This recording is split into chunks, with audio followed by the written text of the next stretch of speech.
Bonjour, aujourd'hui nous recevons Annie Yag. Bonjour. Voilà, donc Annie Yag, on ne la présente plus, c'est l'une des personnalités les plus importantes de Montpellier. C'est comme ça qu'on dit? Si vous le dites. Deux enfants, deux petits-enfants. Il y a quelqu'un qui vous a présenté et qui m'a dit c'est une femme sûre d'elle, qui ne connaît pas la peur, une vraie infirmière libérale d'avant. Née en Algérie, battante, féministe, une carrière politique sur le tard. Vous pouvez m'interrompre. Hein. Non, mais c'est bon. Donc, le poste important, c'est la vice-présidente de Montpellier 3e, déléguée à la cohésion sociale, à la politique de la ville, à la lutte contre les discriminations, à l'insertion pour l'emploi, aux aires d'accueil des gens du voyage, à la gestion du temps, à l'accessibilité et au handicap. C'est énorme. Énorme. J'ai oublié quelque chose? Les gens du voyage, vous l'avez dit? Oui, je l'ai dit. Et en plus, elle est présidente de Gramont en charge du funéraire à Montpellier. Exact. Donc elle s'occupe des gens de la naissance à la mort. C'est presque ça. Voilà, c'est Madame Sociale, donc elle gère à peu près 1 millier d'employés entre le CCAS et... Oui. Voilà, donc un contact plutôt avenant avec les gens. J'espère. Vie en clan. Pour vous, la famille, c'est important. C'est essentiel. Autrefois, championne de gymnastique. Vous pratiquez toujours? C'est vrai. Non, j'ai pratiqué jusqu'à ce... J'ai mon deuxième enfant. A monté un pub là, qui marche très fort à Montpellier depuis une vingtaine d'années qui s'appelle le Circus. Oui, c'est une affaire familiale. Et dans les loisirs, vous aimez faire du shopping? J'en fais plus trop. Hein. Des chaussures et des sacs. Il paraît que c'est votre petite faiblesse. Ah bon? Je suis renseigné. Et sinon, vous êtes créatif, vous retapez des appartements, vous aimez bricoler Exact. et faire du gros œuvre. Et vous aimez beaucoup la lecture. Et au niveau de la lecture, vous êtes éclectique. Exactement. Voilà, donc on va commencer avec la une du numéro 811, à moins que vous vouliez rajouter quelque chose. Non, alors infirmière libérale, j'ai jamais été infirmière libérale. J'ai toujours été attachée au service public et j'ai toujours exercé dans le cadre du service public. J'étais infirmière de bloc opératoire. D'accord. Donc c'est une spécificité de cette profession. Donc on va commencer avec le numéro 811, donc avec à la une, Castelnau, le Lez, une gabegie. Donc vous l'avez tous remarqué, le parking et la place de Montpellier étaient neufs, ils ont quelques années, on les détruit pour les reconstruire. Voilà. Alors on revient sur la cité intelligente de notre présidente régionale, par un article qui dit « Une cité intelligente, oui, mais », 3 petits points. On revient aussi sur l'affaire qu'on appelle les vélocipales. Vous voyez ce que je veux dire? Les vélos à Paris? Non, les vélos à Montpellier. À Montpellier? Oui, l'affaire des vélos. Est-ce le départ fictif des municipales? D'accord. Voilà, et enfin, donc on revient sur l'entretien d'Alain Scheuer de la semaine dernière et sur l'affaire Castellane-Salerno. Voilà, donc Annie, est-ce que je peux vous appeler Annie? Bien sûr, Tristan. Est-ce que vous lisez régulièrement La Glorieuse? Je lis parfois La Glorieuse, mais je regarde les vidéos. Comment avez-vous vécu vos précédents passages dans nos colonnes? Mal. J'ai regretté qu'on mêle ma famille à mon mandat municipal. C'est quelque chose, vous l'avez dit tout à l'heure. Hein. Donc moi j'ai une notion de la famille qui est très intime et j'aurais aimé qu'on respecte cette intimité-là. Est-ce que vous pouvez nous raconter votre lien avec Montpellier? Alors Montpellier, je suis arrivée à l'âge de 14 ans à Montpellier, je venais de Bretagne. Et depuis, je n'ai pas quitté cette ville que j'adore absolument, sous toutes ses formes. J'aime la diversité de ses quartiers, j'aime son architecture du centre-ville que je trouve magnifique, remarquable. J'aime l'ambiance, j'aime sa jeunesse, j'aime son dynamisme. C'est une ville que j'adore et que j'ai complètement adoptée et qui, je pense, m'a adoptée également. Pourquoi avez-vous soutenu Philippe Sorel? Alors Philippe Sorel, je l'ai rencontré il y a une dizaine d'années. C'est Eliette Herman qui me l'a présenté. Et ensuite, nous avons noué des liens d'amitié. C'était pas une amitié, on ne se voyait pas pour aller manger tous ensemble et tout ça. C'est vraiment une complicité sur la vie publique montpelliéraine. Je lui avais précisé à Philippe Sorel que je ne désirais pas m'engager sur une voie politique. Et nous étions restés sur ce type de relation. Donc on parlait de la vie politique montpelliéraine, mais moi en tant que citoyenne et lui en tant que personne engagée dans un parti et dans une équipe. Donc vous lui avez dit que vous ne vouliez pas vous engager en politique? Exactement. J'ai jamais voulu... Et aujourd'hui, vous avez presque le poste le plus important à la mairie de Montpellier. Oui, mais j'ai jamais voulu m'engager dans un parti politique. C'est l'esprit du parti politique qui me dérangeait et le fait qu'on perdait quand même sa liberté de parole, qui pour moi est très importante. Je suis quelqu'un qui dit ce qu'elle pense. Et dans un parti, c'est assez compliqué. Quand Philippe Sorel est venu me demander de participer à sa campagne et de faire partie de son équipe, il m'a précisé que cette équipe était une équipe citoyenne. J'ai trouvé l'été vraiment intéressante. Je connaissais la personne, je l'appréciais énormément et j'appréciais sa vision des choses, et ce qui fait que je me suis engagée dans cette campagne, sans mesurer évidemment les conséquences que ça pouvait avoir. Moi, c'était un engagement auprès d'une personne avant tout, défendre sa vision de la ville. Et comment on passe d'un engagement sympathique à la direction donc, du social à Montpellier et ce poste assez important? Alors d'abord, il y a la campagne. J'ai découvert que la campagne était un moment extraordinaire de la vie d'une équipe. Et au cours de la campagne, j'ai vu et j'ai appris beaucoup de choses.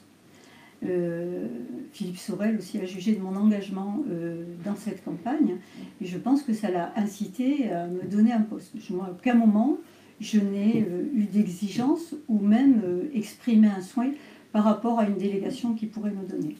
Donc il m'a fait confiance, tout d'abord sur l'enfance. Je me suis régalée pendant un an, m'occuper des enfants, je trouve ça formidable. Et puis ensuite, suite à la nomination de Patricia Miralles comme conseiller départemental, nous nous étions engagés à ne pas cumuler les fonctions.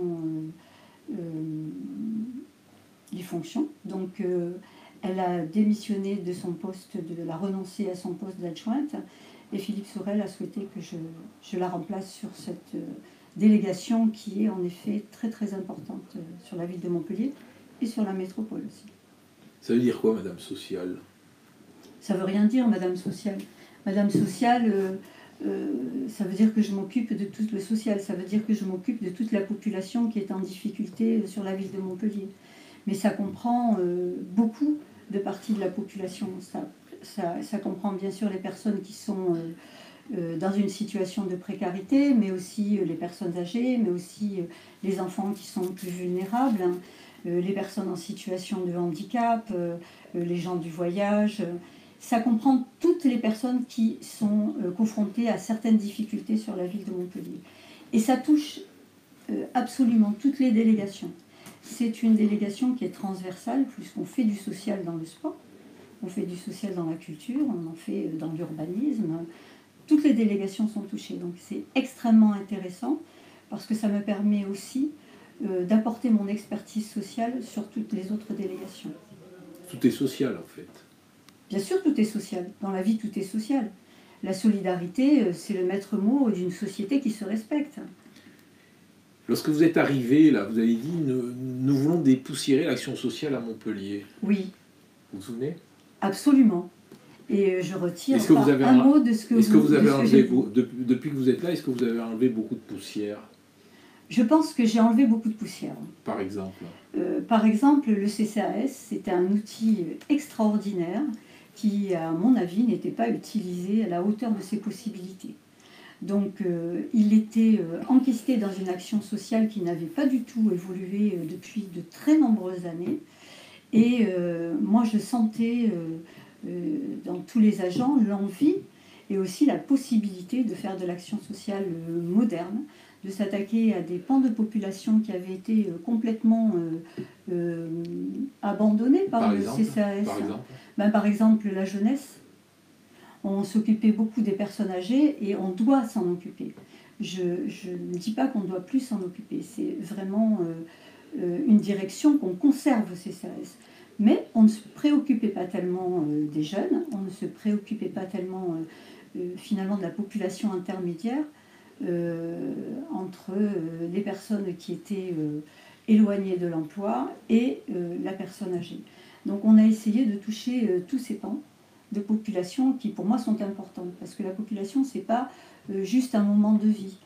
On a étudié le parcours de vie des personnes et on a envisagé dans un premier temps de voir comment on pouvait agir sur tout le parcours d'une personne, son parcours de vie, c'est-à-dire à la naissance, au niveau notamment de la garderie, au niveau des crèches, j'avais commencé à travailler sur l'enfance, mais aussi dans l'éducation, on travaille bien avec l'éducation en transversalité sur tous les dispositifs sociaux qu'on peut mettre en place. Et puis ensuite les jeunes de 16 à 25 ans. Donc on travaille avec la mission locale et on finance des chantiers citoyens ou des chantiers d'insertion, des chantiers éducatifs pour cette jeunesse-là. Ensuite on se préoccupe des personnes qui sont entre deux âges, mais qui sont éloignées de l'emploi et qui ont des difficultés, soit qui sont bénéficiaires du RSA, soit sans aucun bénéfice d'aucun dispositif, mais aussi hors champ de ce qu'on appelle populairement le chômage. Il y en a beaucoup, vous les avez recensés à Montpellier? Alors ce que je peux vous dire, c'est que la population pauvre de Montpellier, c'est 20% de la population, donc c'est assez énorme. Bien sûr, on leur apporte des aides financières, mais j'ai trouvé que les dispositifs n'étaient pas pertinents parce que ces dispositifs ne permettaient pas de sortir de cette situation.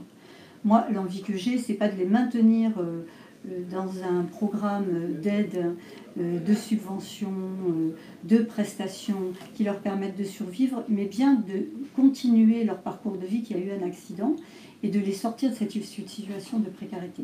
Pour moi, c'est très important. Et par rapport aux aides, parce que le département donne, entre guillemets, ça vient en plus ou c'est... Alors le département en charge le RSA. Oui. Donc il y a un travail qui est fait auprès... Vous êtes en dehors de ce champ du RSA en fait? Maintenant, oui. D'accord. Autrefois, nous faisions une prestation au niveau du département, c'est-à-dire que nous avions les référents uniques qui suivaient les personnes qui avaient le RSA et qui faisaient un suivi social, mais qui n'était pas un suivi, à mon sens, assez efficace, puisque, comme je vous l'ai expliqué précédemment, ces personnes étaient suivies, étaient aidées, mais on ne les aidait pas à sortir de cette situation de précarité, parce que le RSA, j'entends beaucoup de gens qui disent le RSA, c'est pas normal, on donne de l'argent aux gens qui ne font rien. Le RSA, ça permet juste de survivre, il ne faut pas oublier cette mention-là. Moi, mon but, c'est pas de les continuer à les aider à survivre, c'est les aider à sortir de cette situation et pouvoir prendre leur vie en main. Est-ce qu'on peut dire que Montpellier est une ville pauvre? 20% quand même de pauvres, c'est considérable. Alors, Montpellier n'est pas une ville pauvre, c'est une ville modeste. D'accord. Donc, il faut prendre en considération cette population en difficulté et agir pour justement que la situation change. Ça ne va pas se faire d'un coup de baguette magique. Dans le social, on ne fait pas de dispositif de masse. On travaille dans la dentelle et chaque dispositif est adapté à la situation propre à la personne que l'on suit. Voilà, parce que je crois que vous accompagnez 30 000 personnes par an, c'est ça? Alors au CCAS, on reçoit un peu plus de 30 000 personnes, oui. C'est des gens qui sont dans la misère, qui sont dans le besoin, à qui vous devez apporter une aide? Oui, c'est des gens qui ont besoin de notre aide, soit pour accéder à leurs droits, soit pour être domiciliés, parce que c'est une des compétences obligatoires du CCAS, la domiciliation, des personnes qui n'ont pas d'adresse ou qui vivent chez des amis, dans la famille et qui veulent avoir une adresse propre. Donc on leur donne une adresse domiciliation qui se situe au CCAS, on reçoit leur courrier qu'on leur redistribue. Et à côté de ça, il y a aussi des gens qui ont des problématiques de logement, des problématiques de handicap, d'accès à la mobilité, d'accès aux droits, d'accès à une formation professionnelle. Donc toutes ces problématiques sont traitées au niveau du CCAS, ce qui fait qu'on reçoit énormément de personnes. Donc le CCAS a reçu dernièrement un prix national, c'est bien ça? Oui. Qui propose un système de colocation donc, chez les personnes âgées pour 50-100 € en échange de travail. Alors c'est une colocation étudiante dans les EHPAD de la ville de Montpellier. Dans les EHPAD, d'accord, ah oui, oui. Donc ils ne logent pas dans l'EHPAD. Il y avait des appartements de fonction qui étaient utilisés autrefois parce qu'on devait loger les directeurs et les directeurs adjoints, chose qui n'est plus une réalité aujourd'hui. J'avais décidé de rénover ces appartements et on réfléchissait à un dispositif qui en même temps apporte une solution à ce problème de logement qui est quand même important sur la ville de Montpellier pour les étudiants, et notamment les étudiants issus des milieux modestes. Pas forcément défavorisés, mais modestes. Donc nous avons rénové ces appartements et en échange du logement des étudiants à prix modeste, puisque comme vous l'avez dit, le reste à charge pour les étudiants va se situer entre 50 et 100 € selon la superficie de la chambre. On leur demande une action auprès des personnes âgées qui sont dans nos EHPAD, puisque nous hébergeons presque 600 personnes, à leur convenance. C'est vraiment quelque chose qu'ils doivent décider. Et ils doivent nous proposer un projet et ensuite le mettre en place. Ça nous a permis aussi de faire une véritable chaîne de solidarité, puisque les appartements ont été rénovés par nos équipes techniques qui ont accompagné des chantiers citoyens, des chantiers éducatifs. Ensuite, les étudiants ont profité du travail finalement des personnes qu'on avait accompagnées sur un parcours d'insertion. Eux-mêmes vont apporter du bénévolat dans les EHPAD, ce qui va nous permettre de lutter contre l'isolement des personnes âgées, parce que c'est pas parce qu'on vit dans un EHPAD qu'on n'est pas isolé. Il y a un isolement affectif qu'on essaye de combler à travers de nombreuses activités, mais aussi apporter de la jeunesse dans un EHPAD, c'est quelque chose d'extrêmement apprécié et extrêmement important pour nos résidents. Voilà. Et puis les résidents, de leur côté, apportent leur histoire et leur vécu, et c'est quelque chose qui marche très bien. Et c'est ce dispositif-là qui a été primé, ça s'appelle le prix Territoria 2018, et nous avons eu un Territoria d'or dans la catégorie civisme et citoyenneté. Et ce matin, donc avec Handicom, là, c'est le handicap qui se lance dans la com? Pas tout à fait, non. C'est plutôt communication. On communique pendant une semaine. La com, c'est la communication. Non, mais la com, comme vous l'entendez, on dirait qu'on fait de la publicité sur le handicap. Non, on fait de l'information, on fait de la mise en situation, on fait de l'explication sur le handicap.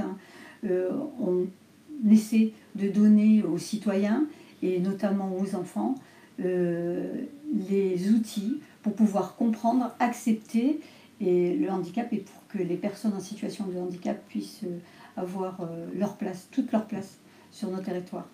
Est-ce que vous pouvez nous dire quelque chose de l'enquête de l'ARS sur le personnel municipal? Pas du tout. C'est pas quoi? Alors je ne suis pas au courant, je ne suis pas concernée et je ne sais pas de quoi on parle. J'ai entendu ce qui a été dit sur le sujet, mais je ne suis pas du tout au courant. En 4 ans, donc, vous avez toujours pris du galon. Est-ce que vous êtes meilleur que les autres dans les membres de la majorité? Alors meilleur, ça ne veut rien dire. Franchement, meilleur par rapport à quoi? Par rapport à qui? Chaque délégation se traite différemment. En tout cas, moi j'ai trouvé vraiment ma place dans la délégation qui concerne le social. D'abord parce que la solidarité fait partie des valeurs que je porte depuis très longtemps, y compris dans ma famille, y compris dans mon entourage. Et vraiment, je réalise à quel point c'est enrichissant sur le plan humain, même pour moi, et d'abord pour moi, j'ai envie de dire, de travailler dans ce champ-là. Et en plus, ça me fait comprendre exactement notre société, par le prisme du social. On apprend à connaître encore plus notre société et les problématiques qui se posent, sur lesquelles on donne souvent un avis, mais un avis qui n'est pas toujours éclairé. J'essaye d'éclairer mon avis. En 4 ans, quel est votre regard sur la société sociale, entre guillemets? Alors, je ne peux pas dire, je ne suis pas pessimiste. Je pense qu'il y a beaucoup de travail, qu'il est temps que tout le monde s'y mette et qu'on regarde les choses en face. C'est pas en tournant la tête quand les problèmes surviennent qu'on va arriver à résoudre. Donc, j'aimerais mettre au service du social toute la créativité qui existe sur les autres champs, par exemple sur l'économie, par exemple sur la culture, par exemple sur le sport. Il y a beaucoup de créativité qui est mise en place. Je voudrais que cette créativité profite aussi au social. On a tous à y gagner. Franchement, est-ce qu'il y a une dégradation ou est-ce que ça se maintient à peu près? Alors, une dégradation qui n'est pas due au fait qu'on s'en est pas assez occupé, même si je pense qu'on s'en occupe jamais assez. Une dégradation due aussi au climat social et au climat économique qu'on a vu ces dernières années. Ça, je pense sincèrement que ça n'a pas arrangé les choses. Parce qu'au niveau politique en général, cette montée des populismes, entre guillemets, un peu partout, c'est lié aussi au fait que les gens se sentent un peu moins bien. Mais le populisme, est-ce que ça a un rapport avec ça? Je pense que le populisme utilise le social dans le but de faire passer des idées, mais le problème n'est pas du tout situé à ce niveau-là. Il n'y a pas que les populistes d'ailleurs qui utilisent ça. Je pense que c'est négatif d'utiliser le social à des fins politiques. Le social, en lui-même, c'est de la politique, mais elle doit servir à tous les partis et à tous les courants politiques. C'est essentiel. Donc, votre majorité est en poste depuis 4 ans. Comprenez-vous les Montpelliérains qui demandent des comptes? Mais on demande toujours des comptes. On demande tous des comptes et on est en droit de demander des comptes. Alors, l'expression demander des comptes me choque un peu. Mais en tout cas, on demande un bilan. Mais ce bilan, nous le ferons, évidemment. Et je comprends tout à fait que les Montpelliérains demandent un bilan de l'action qui a été menée. Et je n'ai aucune crainte sur le bilan qu'on va présenter. S'il fallait accélérer quelque chose là depuis 4 ans, ce serait quoi? Alors, je trouve que ces 4 ans ont passé à la vitesse de l'éclair.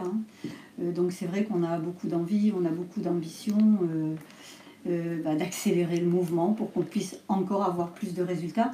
Même si les résultats sont là aujourd'hui, on peut toujours faire mieux. Et moi, j'aime toujours faire mieux. Est-ce qu'il fait mieux vivre au CCAS ou à la mairie? Mieux vivre au CCAS, à la mairie. On est tous complémentaires. Je vous l'ai dit, le social, c'est quelque chose de très transversal. Mais je pense que le CCAS s'est mis en route et j'ai vraiment la sensation que nous avons démarré une nouvelle ère du social au CCAS. Et ça, j'en suis très fière. Ça a été long parce qu'il faut redonner confiance aux équipes, il faut leur redonner une envie. Le maire m'avait demandé de rénover l'action sociale et de la moderniser. Et je pense qu'aujourd'hui, on y est. On y est et nous aussi, nous aurons un beau bilan à présenter. Voilà, donc la question langue de paye. Est-il difficile d'être un soutien politique du président que l'on nomme président des riches, que certains nomment président des riches, en tant qu'élu du social? Alors, moi, je ne me suis pas engagée dans la République en marche, très clairement. Je continue à penser qu'un engagement politique n'est pas pour moi. Maintenant, on a un président qui est élu depuis 1 an et demi. Je pense qu'il faut laisser du temps au temps. Peut-être que le début de son action, il a mis des priorités que peut-être moi je n'aurais pas choisies, mais je vais laisser du temps pour donner mon avis sur son action. Selon vous, est-ce qu'il en fait assez pour le social? On n'en fait jamais assez pour le social. C'est mon sens. On n'en fait jamais assez. Il a quand même mis en place son plan sur la pauvreté. On nous a parlé du pacte de Dijon. Moi, je demande à voir le pacte de Dijon, c'est quelque chose de très vague, ça demande à être affiné. Par contre, quand il est venu à Montpellier et qu'il a fait son discours, j'ai reconnu beaucoup de nos actions dans ses envies. Donc, il garde encore ma confiance. moi j'attendrai aussi son bilan, comme vous l'avez dit. On est en droit de demander un bilan, c'est ça la démocratie. Et j'y adhère complètement. Voilà, on va terminer par la question chapeau, s'il vous plaît. Elle n'en a que 2. Alors, la question chapeau.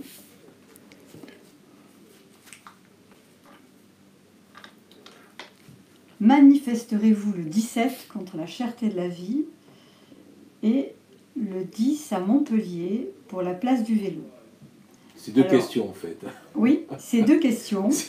Je vais vous dire, je ne manifesterai pour aucun des 2 parce que je serai en vacances. Mais par contre, je penserai très fort à ceux qui le font parce que l'expression de la démocratie, c'est aussi d'être libre de donner son avis. Et j'adhère complètement à ce principe-là. D'accord. Et si vous étiez là, vous manifesteriez donc pour la cherté de la vie et pour la place du vélo à Montpellier? Non, je ne manifesterai pas parce qu'en tant qu'élu de la municipalité, je pense que autant quand on est un citoyen libre de tout engagement, on peut tout dire, on peut tout exprimer, autant quand on est un élu, et notamment un élu local, je pense que c'est donner caution à une action alors qu'on n'en a pas vraiment, à mon sens, en tout cas, la légitimité. Je laisse libre chaque citoyen de Enfin, il y a des choisir ce élus qu'il va qui l'exprimer. peuvent aller manifester contre la cherté de la vie. Oui, bien sûr, et profiter de l'action citoyenne pour en faire finalement une action politique. Je ne suis pas d'accord avec cette façon de voir la politique. Il y a l'action citoyenne, et c'est bien précisé, notamment pour ces gilets jaunes, hein, c'est une action apolitique. Donc on peut manifester au titre de citoyen, récupérer cette action à titre politique, je suis contre. Et pour la place du vélo non plus. La place du C'est la même vélo, chose? non, C'est le c'est même pas niveau. du tout la même chose. On travaille énormément sur la place du vélo à Montpellier, et il faudrait interroger Mylène Chardès là-dessus, qui vraiment est très compétente sur le sujet et il passe tout son temps. Mais je ne suis pas compétente pour répondre à votre question là. Eh bien, je vous remercie. C'est moi qui vous remercie.